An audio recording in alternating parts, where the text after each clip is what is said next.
I'll never forget the day I decided to explore the abandoned mental asylum on the outskirts of town.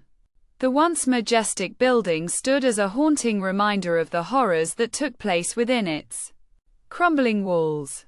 As I stepped inside, a chill ran down my spine. The air was thick with the stench of decay and rot. I began to explore, my footsteps echoing off the walls. Every step creaked beneath my feet, as if the very foundation of the building was warning me to leave. I had always been drawn to the supernatural, and the dark history of this place was too enticing to resist. My friends had warned me about the asylum, telling me that it was cursed, that anyone who ventured in never returned the same. But I didn't believe them.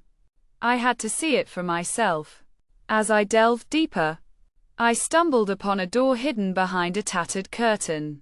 The sign on the door read, "Ward 13 feet." I pushed it open, and a musty smell wafted out. The room was small, with rusted medical equipment and old hospital beds. But what caught my attention was the journal belonging to one of the former patients. As I flipped through the pages, I discovered that the patient had been subjected to inhumane experiments.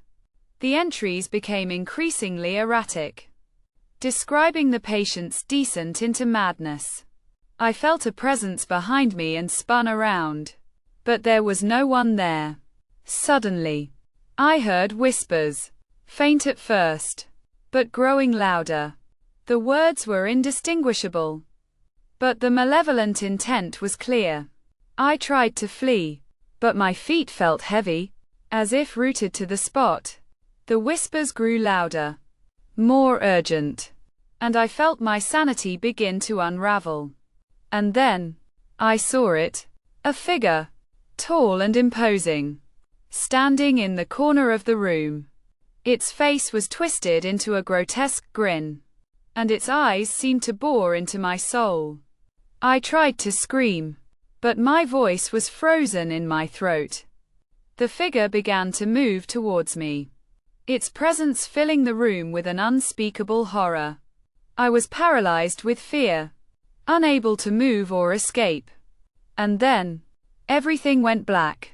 When I came to, I was lying on the floor, my head pounding. The room was silent, the whispers gone. But as I stumbled out of the asylum, I realized that I was not alone. The figure was with me, its presence lurking just beneath the surface of my mind. I can feel it now, watching me, waiting for me to succumb to the same madness that consumed the patients of Ward 13. I'm writing this now, trying to make sense of what happened. But the words are becoming increasingly difficult to type, as if something is trying to take control of my hands. I'm not sure how much longer I can hold on. The asylum may have been abandoned, but its horrors are very much alive, and they're coming for me.